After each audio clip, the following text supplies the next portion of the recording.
is just give me your name first and last so I can get it on the videotape, and while you're doing that, I'll set audio edits.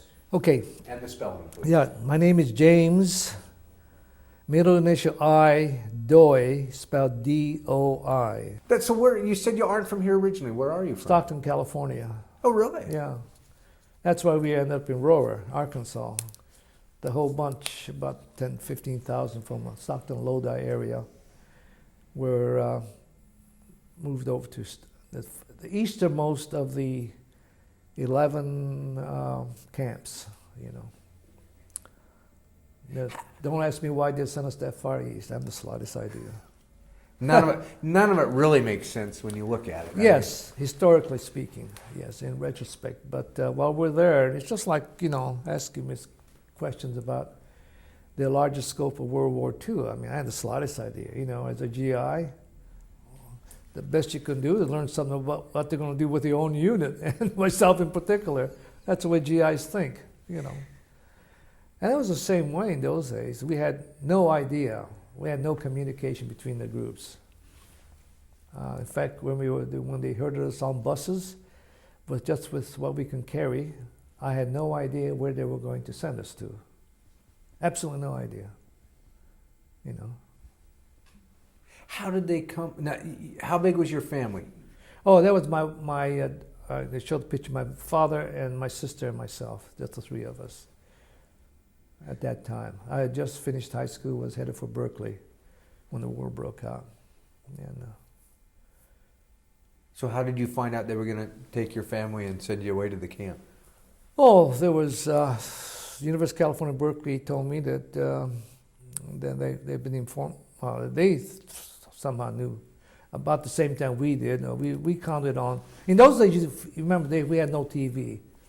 Okay, but if you listen to the radio and the radio news are up to date, then you got some information. But there was a particular federal, I forget, was it a presidential ruling or something? I can't think of the name, but it's in effect says that we shall be evacuated, you know. And Berkeley informed me, don't bother to come, because, you know, it's understanding that all Japanese American League Ks will be evacuated, you see. I don't think they knew where we were going. I think that they might have used the word interned or something like that at first. I think that there's no question it was done so hurriedly, and we had so very little information between the time that we actually had to pack up and leave and get rid of everything. You know, we had a farm, caliper, tractors, equipment of all kinds, and just left it. And and we were told to carry just what you can with yourself. And this was May when we actually made the move. But by March or April, I was prohibited from traveling more than 14 miles in a car, any direction, see. Well, you had to go about 40, go to grocery stores, for example, get to a doctor maybe if you're ill, you know. And just came along gradually. And in those days, news simply did not travel as quickly as today.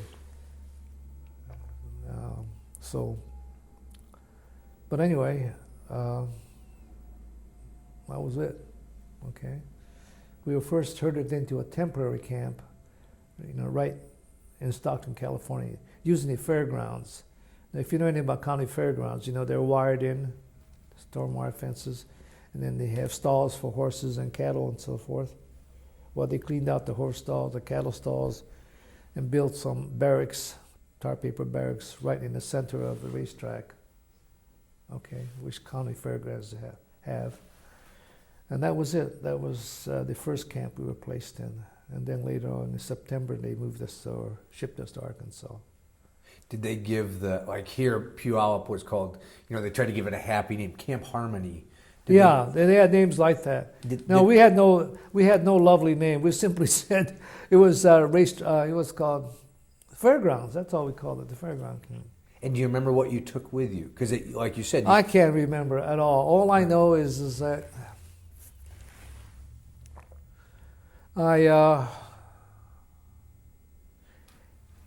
I took my volume of a Latin English dictionary. Okay, it was very common.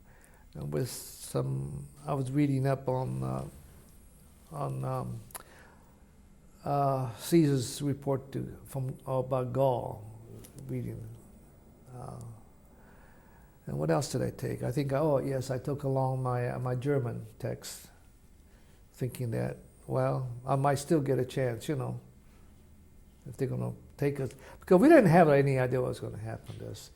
Crazy congressmen were talking about passing legislation to castrate all Japanese American males. Oh, they were. It was in the papers, so that we could not reproduce. Wow. Boy, now that would put the fear of God in you. Yeah, sure. Yeah, especially since I was just barely 18 and still a virgin, If you understand what I'm trying to say. Not that we tried hurriedly to compensate for it, because we were a very ethical, moral people. I mean, we were brought up properly. And in those days, we never heard of drugs. Some people had marijuana. Well, there were mostly Mexican kids, and there weren't too many of those. And I didn't even smoke, you see. So I never learned to smoke a cigarette. I didn't drink, But see, we were just coming out of a depression, the Great Depression, truly the Great Depression.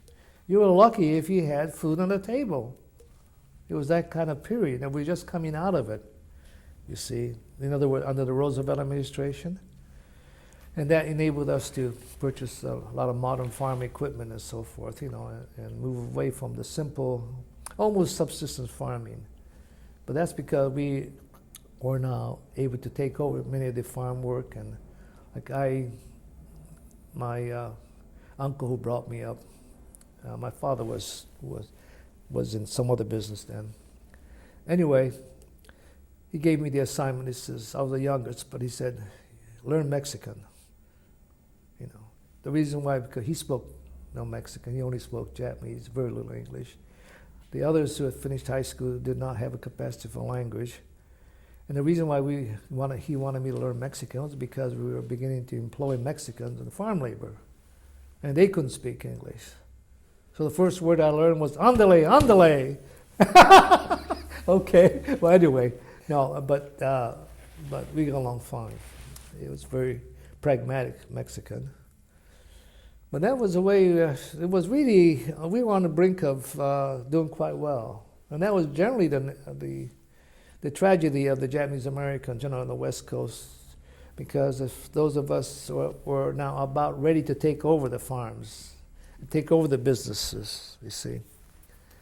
Because the first generation, the Issei's, the fathers and mothers, were prohibited from becoming naturalized citizens, okay? And so, therefore, also in those states, in California, and I think Washington too, is that if you were not a citizen, you could not buy land. You got it? Okay. And I don't know whether that applied only to Asians or what, but anyway, that was the rules under which we live. And many people, when I describe it, sounds very oppressive, But because we were a fairly closely knit community, with Japanese Americans, okay? And we got along quite well with our neighbors and so forth. We got along very well in school. We enjoyed it. And so you took into account the limitations. I had no desire. At that time, I was too young to think about feeling resentful about the fact that I can't go and buy a house anywhere in town, okay? All right. Later on, I might have protested. But, those are the kind of things that we had to leave behind, and especially in my case, and also the lady who later became my wife, we ended up at the same place, in camp.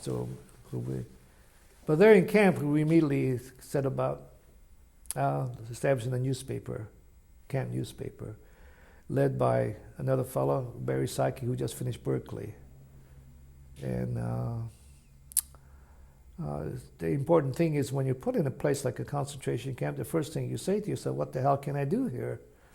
You know, and we thought, well, one thing, this place needs a newspaper. Nobody knows what's going on.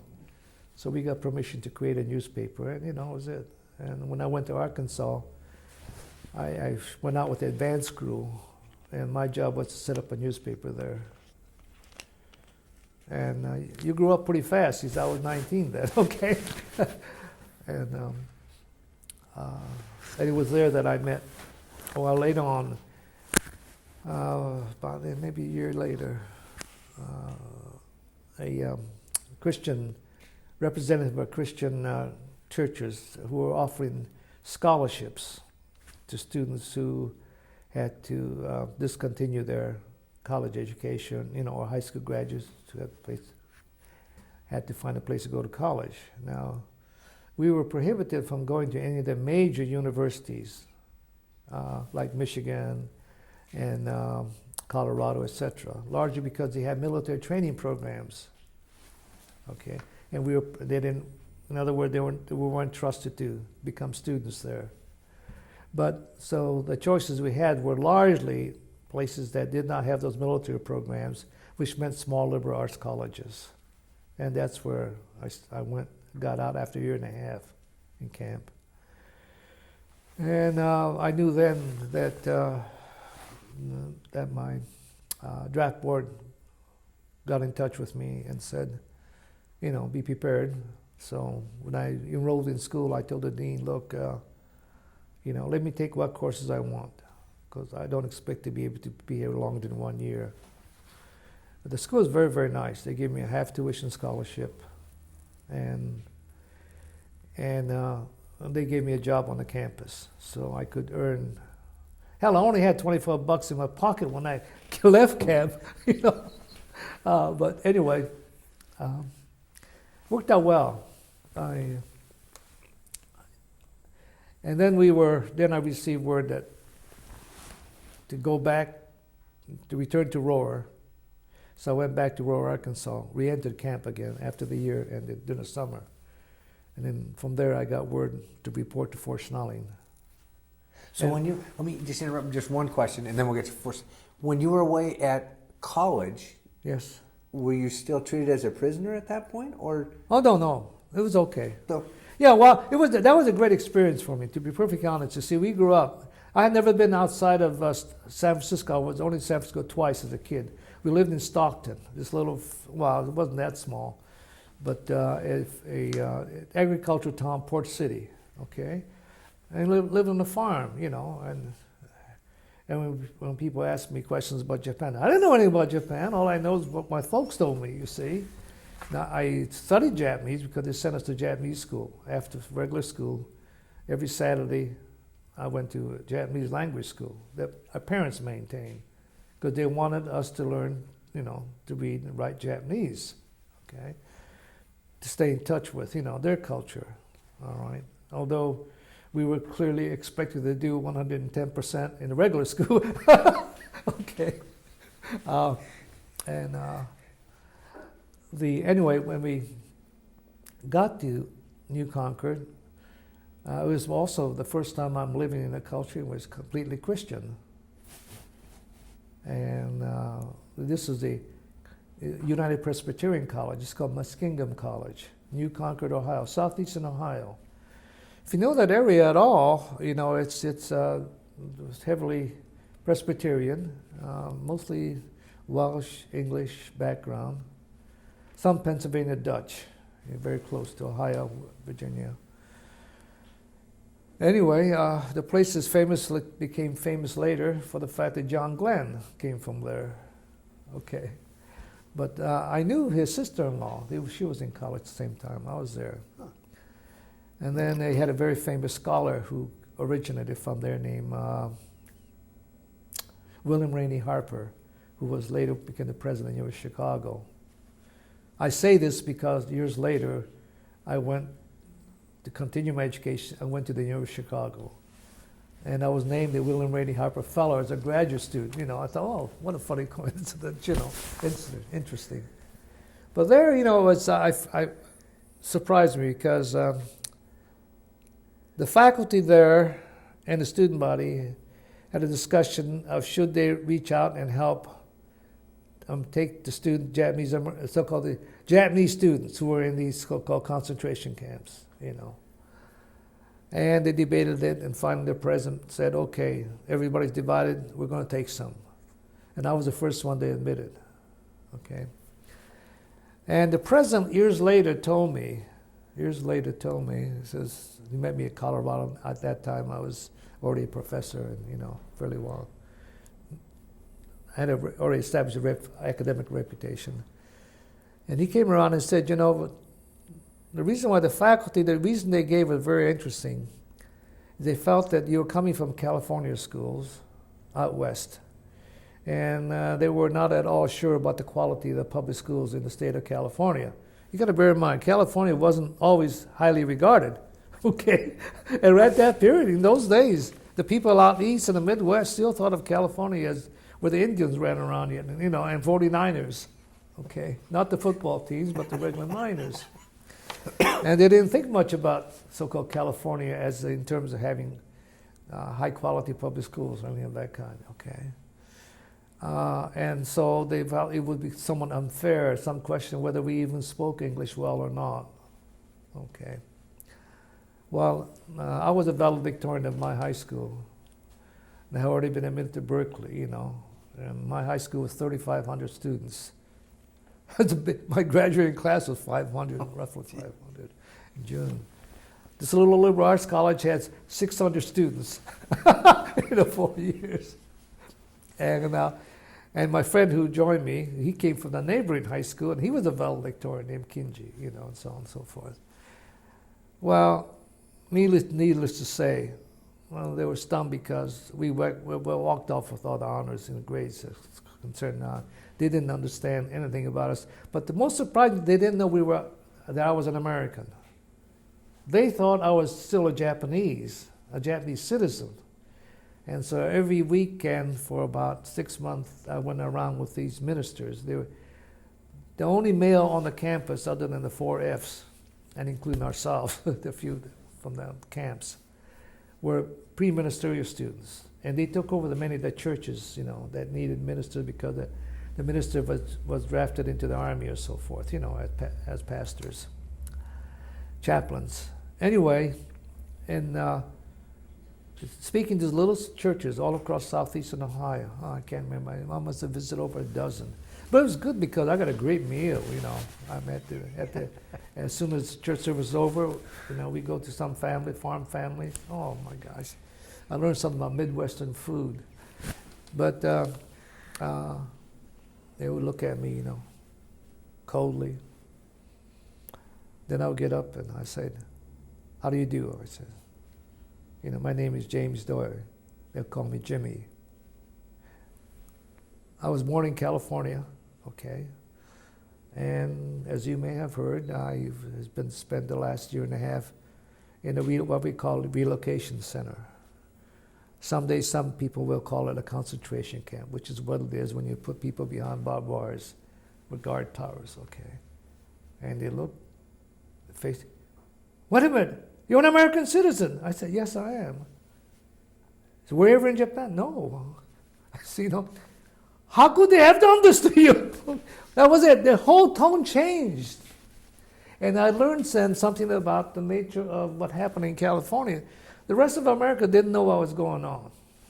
And it's understandable, because most people outside of California, well, Hawaii, which was still there in that territory, okay, Hawaii, California, Oregon, and Washington, okay, and there's sprinkling of people in Colorado and Idaho, and Utah. Outside of that, very few people and certain communities outside of that area knew nothing, had no experience with Japanese Americans. And that's not surprising, because on the mainland, in those 3 states, and including the whole U.S., there were only 125,000 of us in 1940 census, and about 150,000 in Hawaii. You see, we had not yet scattered across the country. And 125,000 who have been put in camps in a nation of over, we were then about 125 million, I think, U.S. I mean, that's a drop in the bucket, isn't it? Okay. And so they had no knowledge about us. All they knew is that the Japanese people had been put in camps. Okay. And they assumed that we were Japanese born, and we were militant, un-American, etc., whatever you want to term it. And they were surprised. And we got along fine after that. And then, when I was there, the Dean of Men was a naval officer, and his time was coming up, a reserve naval officer. He said, "Oh, Jimmy, we got to get you in the Navy." I said, "Sir, I don't think you can do that for me." I said, "I wouldn't mind at all." But he said, "Then why not?" He says, "Don't you like the Navy?" "No, I have no preference of one kind or another, but I don't think the Navy is taking Japanese Americans like me." He said, "Don't be silly, there's no such thing." And he said, "I'm going to go check." He says, "I'm going down to wherever he had to report, And he was a fairly young guy yet. He came back looking crestfallen. He says, "I'm Jimmy, I'm stunned. They told me that, yes, what you said is correct. The Navy's not taking, people of your ancestry, even though you're an American. And, not the Marines, not the Air Force, but it's the Army for you." I said, "Yeah, that's what I'm being led to understand, But he was stunned. And but a lot of people didn't know what was happening to us and the various restrictions under which we lived. And so our moving out, at least my moving out in this area here, was really an education for them as well as for me. And I learned something about how different America was in many different ways. I'll give you another example. You see, when I was left the camp, when I from the assembly center in Stockton, shipped to Aurora, Arkansas, I was with an advanced crew. There were 250 of us volunteers, and I volunteered as a newspaperman, okay? And to write letters back home to my friends and families and the people in the camp. 10,000 or so were in that one, I think. And about what to expect, And yeah, when it rained, I just tell them, there are 3 different kinds of poisonous snakes that come out: water moccasins, rattlesnakes, and cottonmouths. And well, the first thing we said, to the camp official, "Look, we're going to be families here, And every time it rains, you see drainage ditches, which are about from there to there and deep. Water would gather. And they had just cleared this so-called swampland, and then what they call the southern hardwood forest. And there were brush piles everywhere yet. And I said, "Look, the snakes would crawl right out, And you've got a whole bunch of kids who don't know how to deal with snakes." So anyway, we organized groups around to go about killing snakes. And I had a lot of experience with the outdoors even then. But one night, a knock came on the door. And they still had this so-called the whites, because they were rednecks, as we would call them. But they were nice guys, I think. Came in, knocked on the door. We were playing penny ante poker. And they came and said, they had their hats off, and they said, "Excuse," he says, I used to be able to imitate the southern accent. I could no longer do it, but they said, "We hear that you folks here are the leaders of your group." We looked around, leaders? I said, "Well, yes, what can we do for you, And I said, "Well, we've been watching you folks. And there are these, cans of toilets. They're marked colored and white." Okay. Now, they didn't put Negro there. The terms changed in the South. Now, we've been watching you folks, and you've been going into, the whites, and then for the colors as well. We folks want you to know that as far as we're concerned, you're white folks. Please don't use the ones marked colored. Them are for the niggers. And he said, "Yes, sir. Thank you very much for telling, we'll do what you want. We're new to this part of the country. We don't know your customs. We certainly will not, we'll be sure to use the ones marked white." And they walked out. My friends and I, we looked at each other, what the hell kind of country are we in, for God's sakes?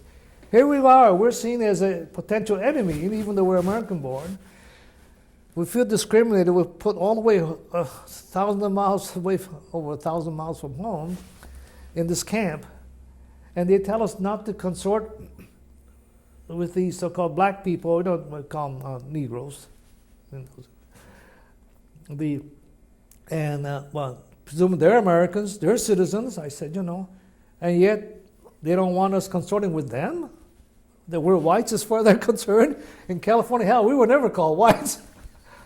And I began to learn something about what troubled America, and that was the larger picture, and that's probably what led me to become a sociologist, you see.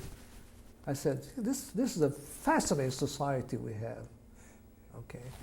And it made me feel a little better about what happened. Well, someday they'll come to an understanding. Well, okay, and that just about is the background, and then when I was called to go to in the military, and we went to training camp, Fort McClellan. I gave you the picture over there. And my friends and I had the same problem. And the Hawaiian fellows had even a worse problem. Because they were going to town on the weekends, you see, in a small town. And, we had 3 different kinds of problems we had. Number one, we didn't give a damn what restroom we went into, and we went to go, see. And they called hell. By that time, I knew something about the place. I used to forewarn my friends. But the Hawaiian guy said, hey, are they crazy, And then when you get on the bus, we get on wherever the seats available. And there was always seats available in the back. But that's for the Negroes, or niggers, as the whites would say, But hell, an open seat is an open seat as far as we were concerned. And they would, bus driver would stop, and other whites would say, please, you're not supposed to sit there. And we said, what the hell are we doing? Why can't we sit there, And anyway, even though we were being trained over there, the orientation was not very good. The officer of our training group should have told us from the very beginning. I think they might have, not everybody heard what they were saying. So it was for us quite an education, because we had come. Even the Hawaiians came from a rather, you might constrain, very special culture of Hawaii, and we had to learn to work with them. You see, and then we got shipped to Fort Snelling, and there our training began. And for me, I loved it because it was 5.5 days of intensive study. Get up, have breakfast, start marching 7:30 or so, be in the classrooms, and we are assigned to a different section, according to our grasp of Japanese and so forth. And then the thing is that march back to lunch. After lunch, march back again. And 5 o'clock, march back to our barracks, clean up, have dinner. At about just before 7, march back again to the classrooms, study till 10 o'clock. And every Saturday morning, all morning examinations. Saturday afternoon, you do what you want to, and then that night and Sunday, we were free to go into town, which is Minneapolis, St. Paul, you see. And fortunately, I think many of us were pretty good students to begin with. And one of the things that always interested me was, compared to the people in 442 and 100th, as well as, we were in MIS, all right? We were given this rather rigorous language training, also geography of Asia, and we had to also memorize a whole set of vocabulary which we never ran across, military vocabulary. Kain Hoshaki for flamethrower, Kikanju for machine guns, different millimeter guns and so forth. And terminology we never ran across. But in addition to, we had to learn a great deal about the geography of Southeast Asia, and also got exposed to some of the more recent stuff that's been compiled by the intelligence based on captured documents about who commanded what divisions on the Japanese troops and where the division was from. The Japanese at that time were still making the mistakes that we made in World War I. The mistakes we made in World War I, in particular, why they were such, they put people from one state or two states in one division. So when they got banged up real bad, I mean, you know, villages lost every member. So many of the sons and the fathers were lost from one area, see. By World War II, we sort of smartened up and began to spread them out, so that when a particular division or regiment was heavily, shall we say, suffered heavy casualties, they would not fall upon a single community. While in the Japanese divisions, most of the, at least the military army sections were from various prefectures. And once they appointed a man as a colonel or a general, they were rarely changed. So therefore, you know, once we found out what division we were up against, we had a pretty good idea who the commanding general was, and so on and so forth. And this is the kind of work that many of our predecessors already had gathered and put together, captured documents. See, well, that kind of training was, you know, was very intense. And to me, I've spent all my life in academia. It's what we would expect of good students in college, to learn fast, intensively, you know, and retain it.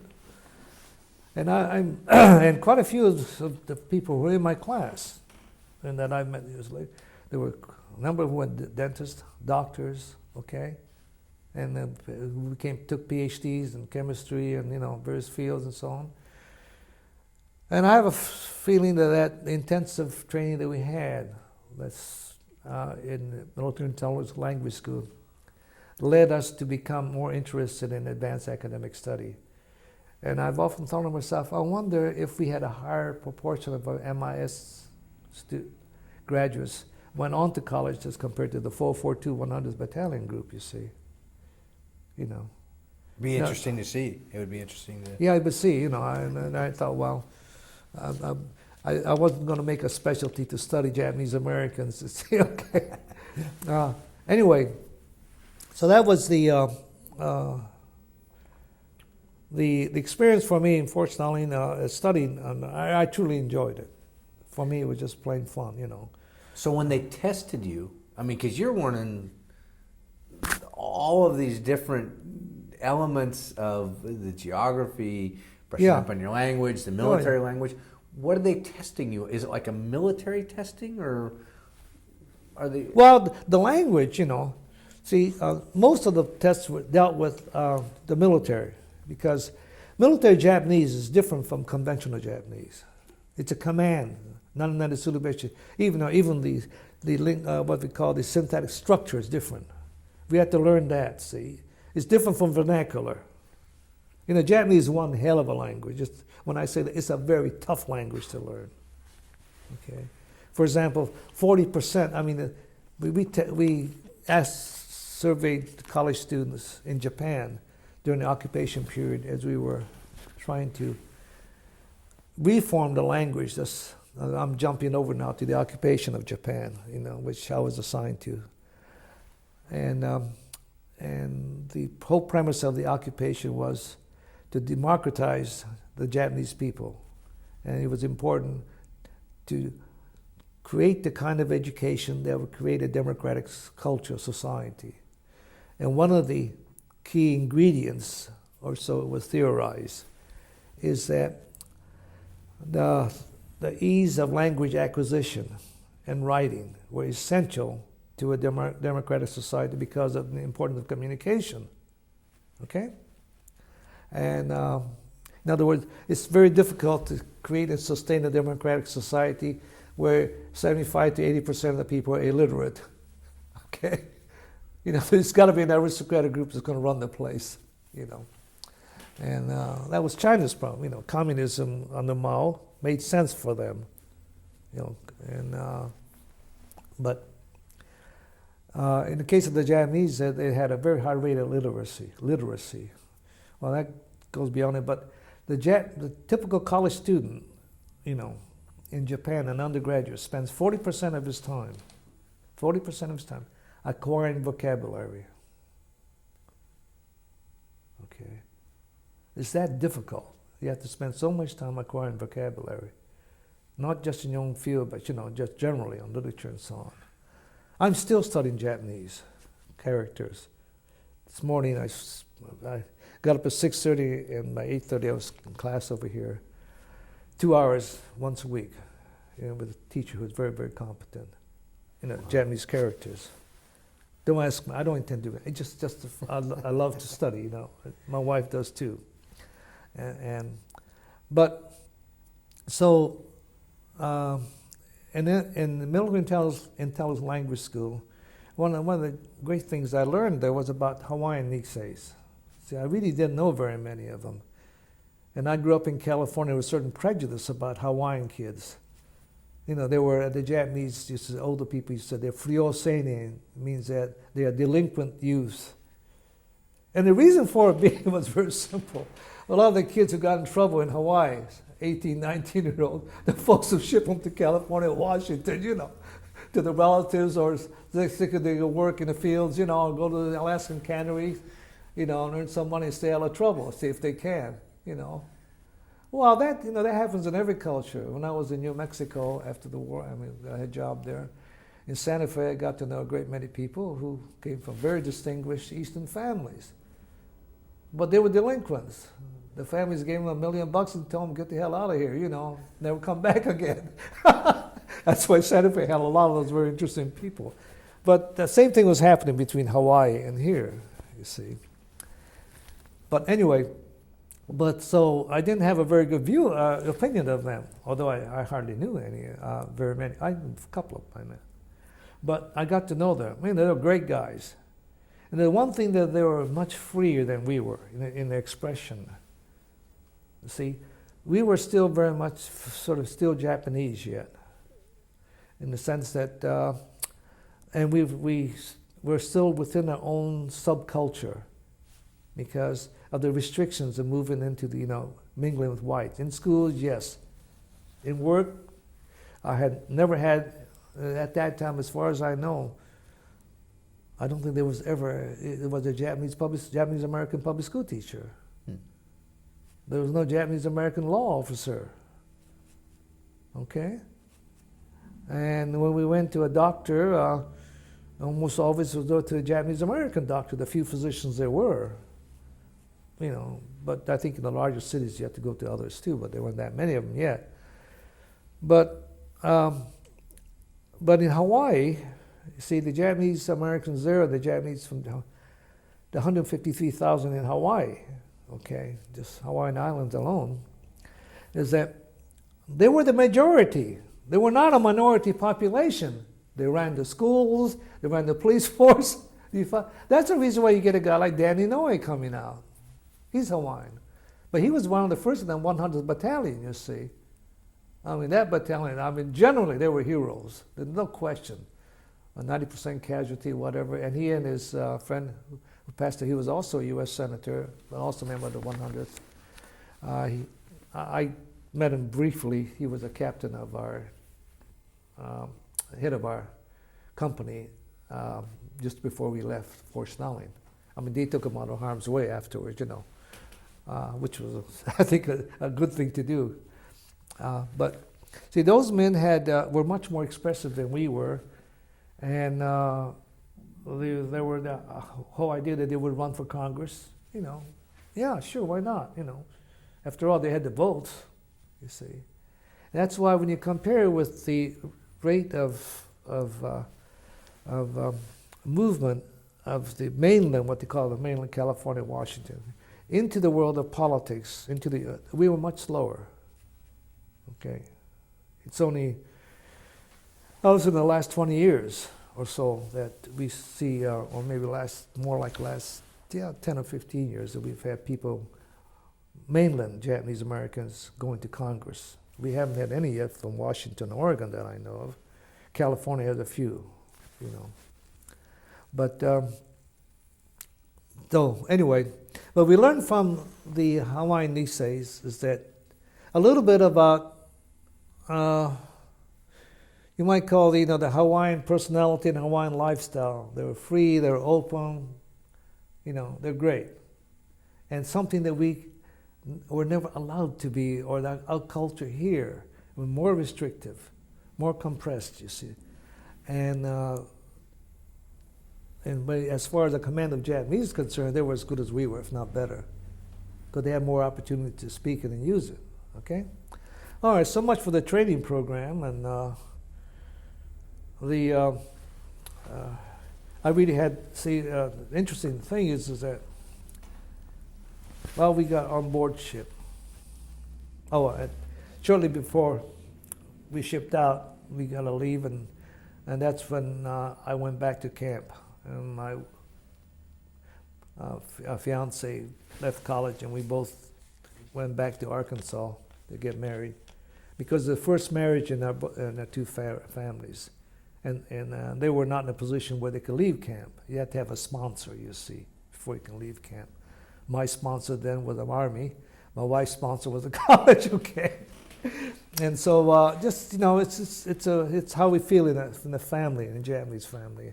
It was really to honor our folks and attend to their wishes that, if at all possible, could you come and have your wedding in camp? Imagine, Mary said, for instance, why do you want to go back to that awful place? Well, why don't you get married in a college chapel here, Yeah. But we felt we should go back, so we did. That's one of the other things. And afterwards, as I thought about it, I said, I never really thought about it. At least I did not resent it, because there was no choice.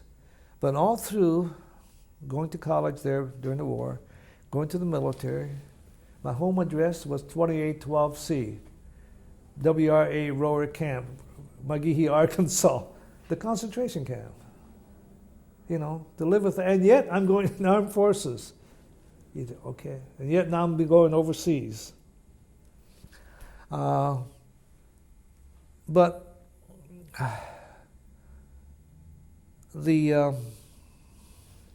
it's very interesting in terms of the culture we came from, and as I think many of the second generation Europeans went through some of the same thing. I was going to show you something in a sec there. It's called Sen Nimbari. Here, you're tied. Oh, you're white. Yeah, I'll have it off good. I got the wire on you, so. Okay, there it is. Did anyone ever show you one of this? No.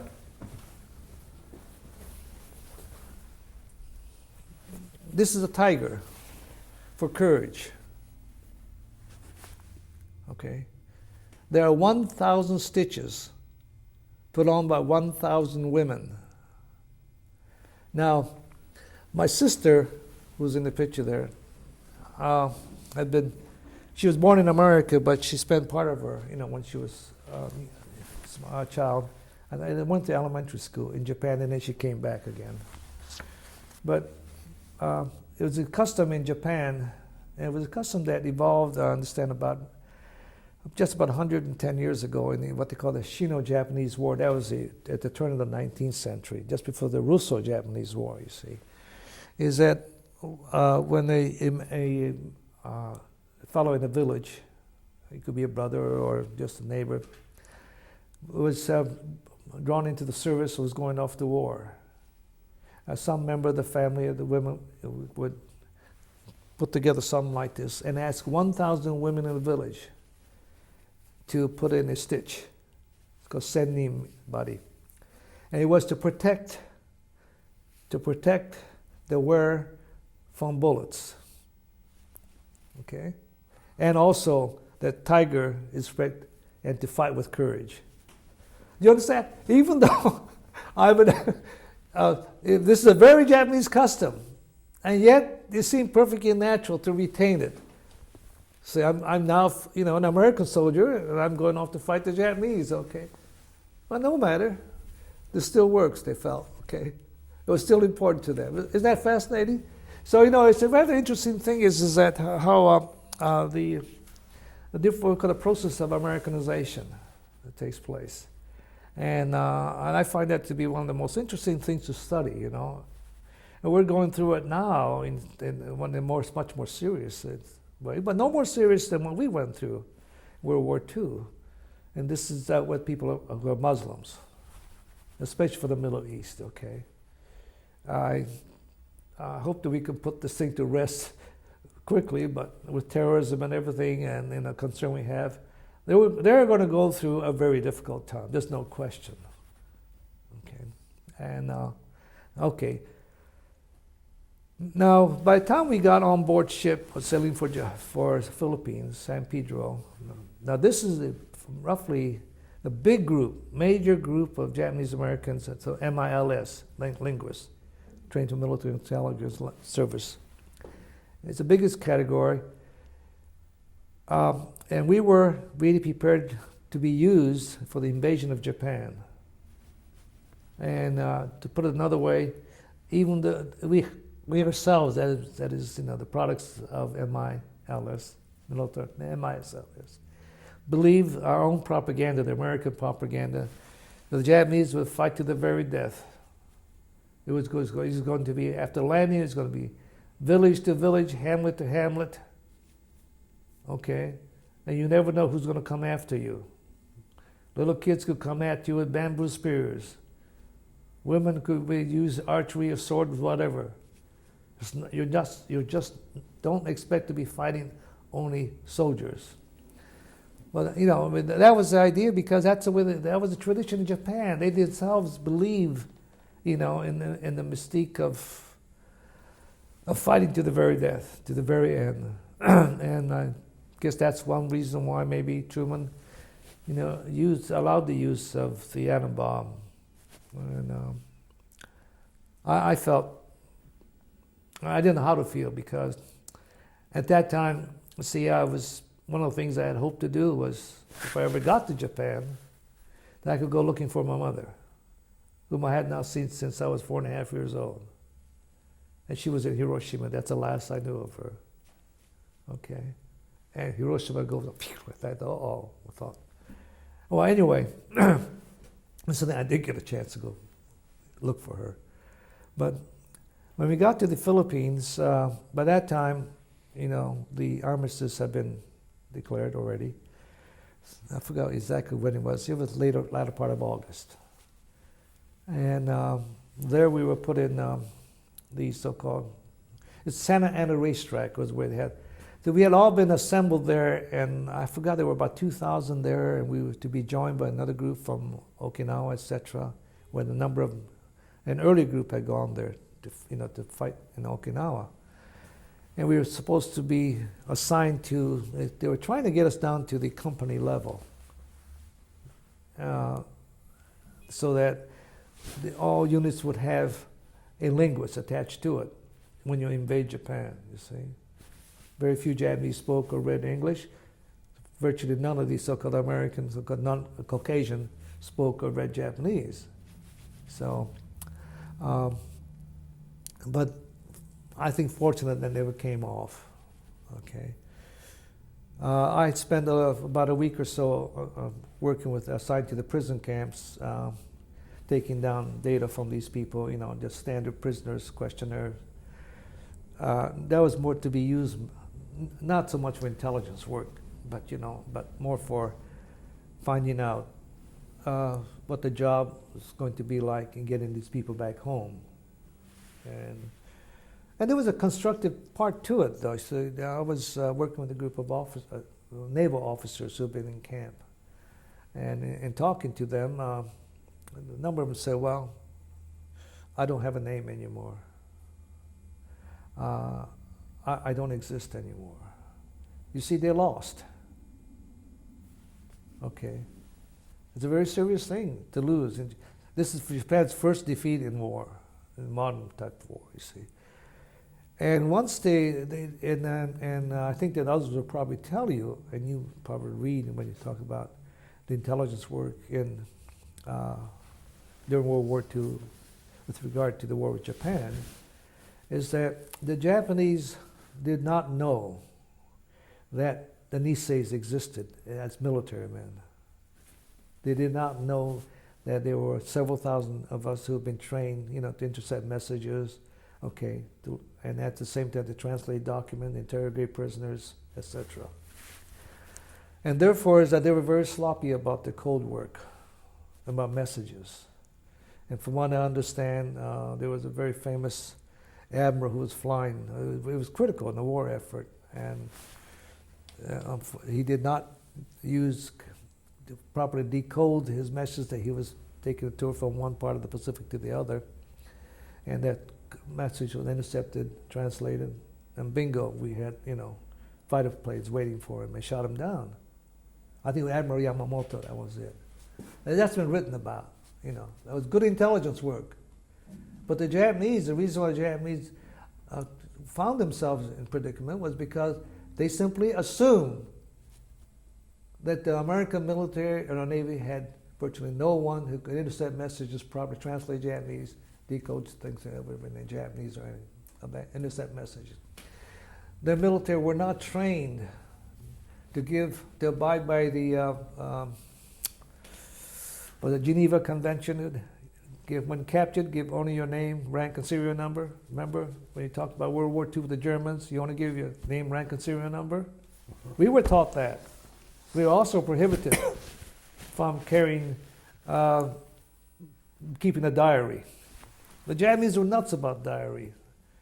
That's all we had to do was capture an officer's diary, a staff sergeant's diary. It's all there. Where they were, and also they have what kind of equipment they got recently, etc. You see, and that was our job. I mean, my predecessors, but by the time we got there, they had done most of the work of that kind, but it was really, really critical. And this booklet I was telling you about, it has that in there.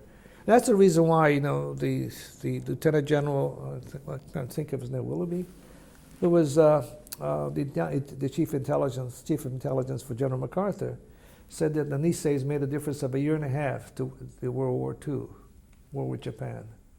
It would have lasted 1.5 years, 2 years longer, had they not had this small group of people who could intercept messages, translate documents, so forth, functions, interrogate prisoners, so on.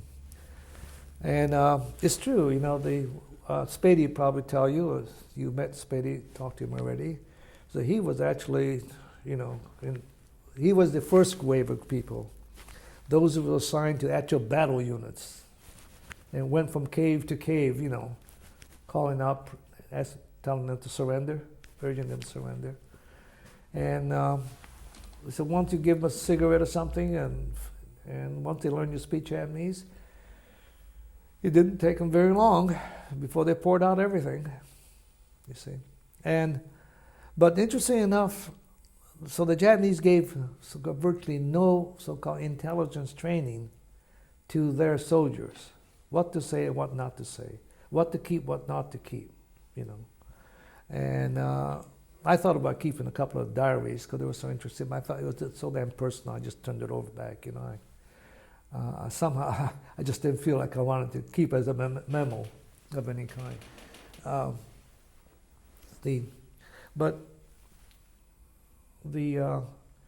Now, what this means, after we had worked, in the prison camp, then we found out that we were going to be shipped to Japan, and for the occupation. That was the first I heard of the word, occupation. Nobody tells you anything. We were at such a level. Occupation, what do they mean by occupation? I said, we're going to, MacArthur's going to now set up, headquarters in Tokyo, and we're going to run Japan for a while. Oh, we're going to run Japan for a while? Well, that in effect is what we did, And I had to learn the terminology pretty quickly once I got to Tokyo. And some people asked me, how'd you get into the education division? I said, I only had a year of college, and I was an enlisted man then. Well, I can tell you just the way it goes in the Army. We were at this place called, the building in Tokyo. We were part of the Allied Translate Interpreter Section, ATIS, which is under MacArthur. And Lieutenant called the group in and says, all right, says, Doi, so-and-so, I can't remember the name, Doi, and Hiritani, and there were 5 of us. 2 were from Hawaii. We're all sergeants. I said, all right, get your butts over there to the Tokyo Hosokaikan Radio Tokyo building, which is only about 6-7 blocks from where we were billeted. And Colonel so-and-so, we report to Colonel so-and-so. We got there, and the colonel looked at us and said, okay. He said, all right, there are 5 areas: newspaper editor, censorship, post-censorship, education, religion, film and stage. And by the way, my boss said, hey, I want that one, you know. You already had in mind the pretty girls, okay. And there was fifth. Oh yeah, it was had to do with surveys. That was a new thing. I didn't really know much about it. I didn't care what they assigned me to, and education. I said, okay, I'll go over there, you know. And I found out that this was the only American interpreter for this group of. There were about 20 officers. They were all captains and majors and colonels, all former professors, school superintendent, school principal type from the Navy, from the Marines, and then from the Air Force. They were drawn from all over the Pacific Theater, see, because of their training and background. And there was one other. She was an American. No, she was. Her mother was French. Her father was a diplomat, Japanese diplomat, but she had also a French citizenship. She spoke English very fluently, as well as Japanese, as well as French. She was only 18 years old. But she was the other person who had been hired, other special personnel, to as an interpreter and so on. Well, later that was enlarged considerably. And so my supervisor then, and my officer I worked for, was the lieutenant commander of the Navy. Okay? Now, and I would say, and the chief of the division at that time was a Marine colonel. Okay. My first task was, this was, I think I was assigned there late October or mid-October, somewhere around there. And they had this whole pile of textbooks, Japanese textbooks. The system there was that the Ministry of Education published all textbooks used in the public schools in Japan. Not like this country. It was just highly monolithic. Which we thought was very, very bad, not good for democracy. We felt, you know, that it should be, each school district should have its choice of, so each school, each state. So one of the things that I learned there very quickly was that we assumed that because we won the war, is everything we did was superior. If you understand what I mean. And I'm sure that some of our people took the same attitude when they were reforming Germany. I later met the man who was head of that division at the University of Chicago, you know, when I went there after this experience. And we compared notes and we laughed about it, you know. But that was a different setup over there. But anyway, so the idea was to decentralize the whole textbook publish system. But first of all, however, they've got to make sure that the kids in the Japanese schools were not being taught the wrong things. So what's the wrong thing? So the officers got together, and I just listened in on them and tried to find out the Japanese equivalent phrases, you know.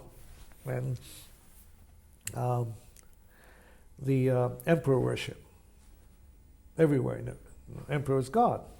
Okay, the descendant of 2,500 years, unbroken line lineage. Okay, that's their calendar, incidentally. Okay, and then in reference to military, mention of tanks, guns, Davy, you know, no hero worshipping of soldiering. Eliminate all reference to the greater Southeast Asia coast prosperity sphere in similar terms that the Japanese had used to colonize certain countries in Southeast Asia. Okay? And a long, long list of things.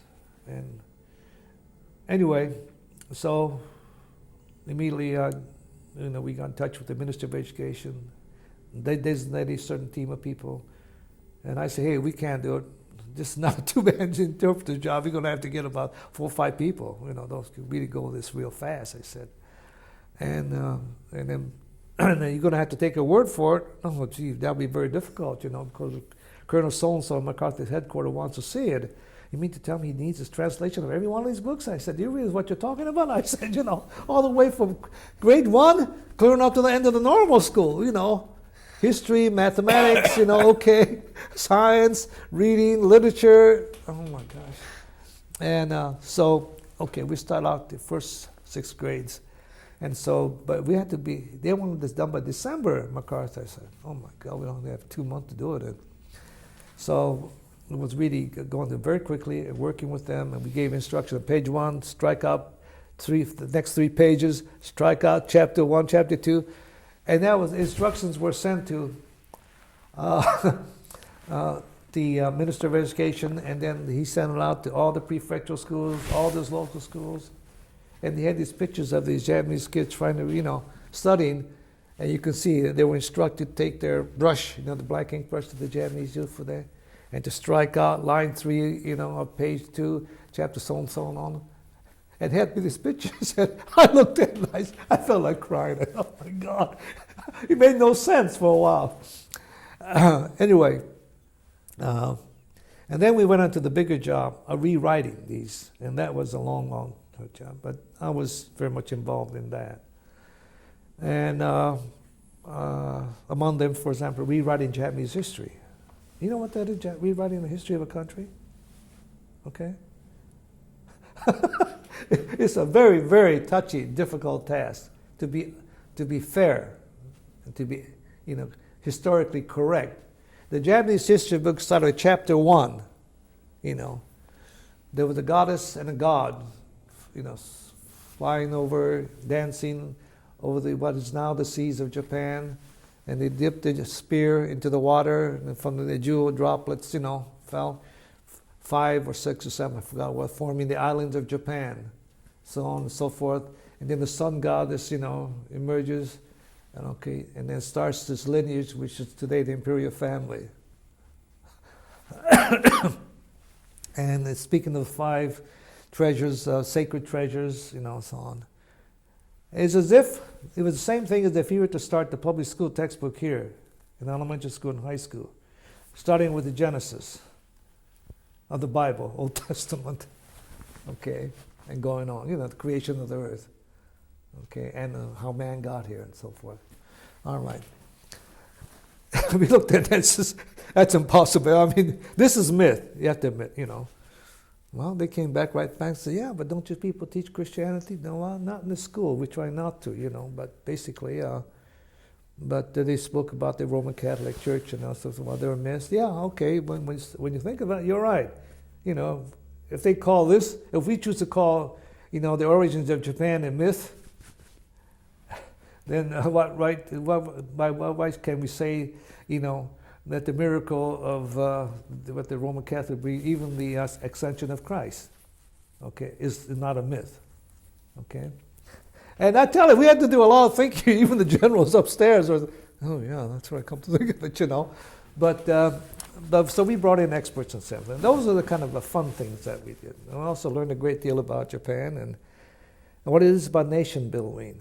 When I say rebuilding the nation, we got ourselves into some, we teach them, look, you got to speak up. You just can't accept things, Let me hold that thought for a second. I got to switch tapes here. Sure.